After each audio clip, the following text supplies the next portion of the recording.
Roman army didn't just conquer half the world, it industrialized conquering half the world. And long before HR departments existed, the Romans invented job specialization that would put modern companies to shame. Every soldier had a role, every role had responsibilities, and every responsibility came with the ancient equivalent of paperwork. Congratulations, you're still alive. Please report for tomorrow's battle. Today, we're breaking down every major Roman soldier type, from the standard legionary to cavalrymen whose horses had better health care than most civilians, to engineers who solved every problem with rope tension and violent craft. And here's the fun part. The final soldier type in this list was so feared that entire armies wrote letters home documenting their regret. Brace yourself. Let's begin. The legionary was your all-purpose, hyper-trained, tax-funded instrument of destruction. Professional, disciplined, organized. The kind of soldier that made other armies say, "Wait, they all fight like that?" To qualify as a legionary, you had to be a Roman citizen, survive a training regime designed by someone who hated you, carry 45-plus kilograms of gear, fun. March 30 kilometers a day, more fun. Build an entire fort, then fight a battle, then tear the fort down, then march again, then get ready to repeat. Basically, CrossFit, but with spears and higher expectations. Legionaries trained year-round, drilled relentlessly, and could construct a fortified camp faster than most people can set up an IKEA bookshelf. If Rome were a video game, the legionary would be the default starter class that inexplicably outperforms every DLC add-on. They weren't just soldiers. They were the foundation of Roman warfare, the template, the standard, the download this if you don't know what else to pick unit. Auxiliaries were Rome's way of saying, you fight well, you can join us, but citizenship? Earn it.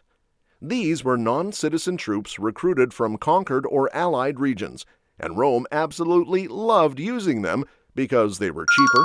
They filled roles legionaries weren't trained for, they brought unique fighting styles, and they didn't need expensive benefits until after 25 years of surviving. Good luck. Auxiliaries handled flanking, skirmishing, javelin harassment, special regional combat, like Numidian cavalry, Syrian archers, and Germanic shock troops, and plugging gaps when things went horribly wrong. If they lived long enough, a huge if, they earned Roman citizenship. Imagine finishing 25 years of service and HR saying, "Congratulations, you now legally exist." Auxiliaries were essential. In fact, by the later empire, Rome relied on them so heavily that half the army was auxiliary, because nothing says efficient empire management like letting foreigners handle your dangerous jobs. Auxiliaries had it rough and were skilled fighters, but still couldn't compare to the last soldier on this list by a long shot. We'll get there. Velites were Rome's earliest light infantry. Young, fast, poor. Basically teenagers with javelins and questionable life decisions. Their armor situation? Helmet? Maybe. Shield? Small. Body armor? Laughs in poverty. Their entire job description? Run ahead of the army, throw javelins, annoy the enemy, avoid dying, and fail at the last part. Velites hunted war elephants, skirmishers, archers, basically anything too dangerous for adults to handle. Think of them as scouts, sprinters, distractions, and the "are you sure this is safe" interns. If you survived being a Veles, congrats! You either earned a promotion or unlocked a persistent fear of sharp objects. Before Rome invented the legion we know today, they used a three-line system that was elegant, tactical, and extremely convenient for deciding who died first. Hastati. Youngest, least experienced, armed and dangerous, but mostly dangerous to themselves. They formed the first line, meaning, "Congratulations! You are now the tutorial level for the enemy army." Principes. More experienced soldiers placed in the second line. If Hastati were the early game units, Principes were the mid-game class you unlocked with XP. They stabilized the fight, reinforced weak points, and generally acted like adults supervising chaos. Triarii.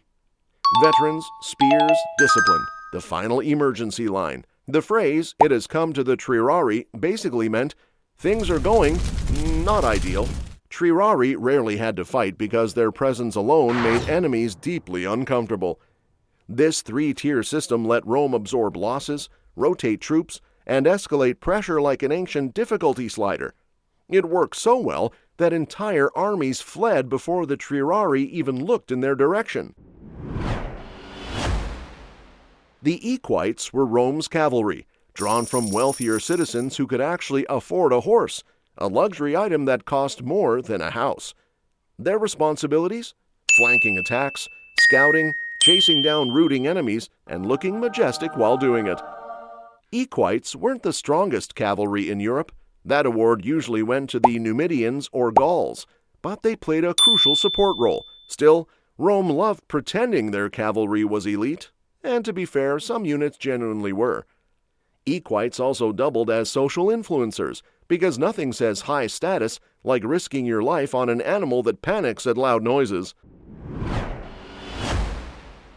These were the guys who operated Rome's heavy machinery: ballistae, scorpions, onagers, and occasionally whatever we built last night because we were bored. Their job was simple: break walls, bones, spirits, and occasionally physics.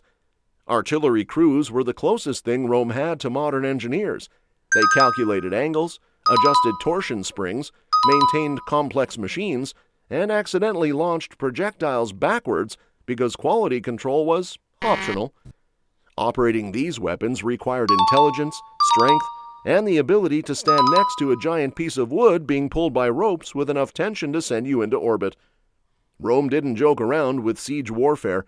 If you were hiding behind a wall, they would simply remove the wall. We're close, and the most terrifying soldier type is still coming. They were both feared and extremely overqualified for any previous battlefield positions.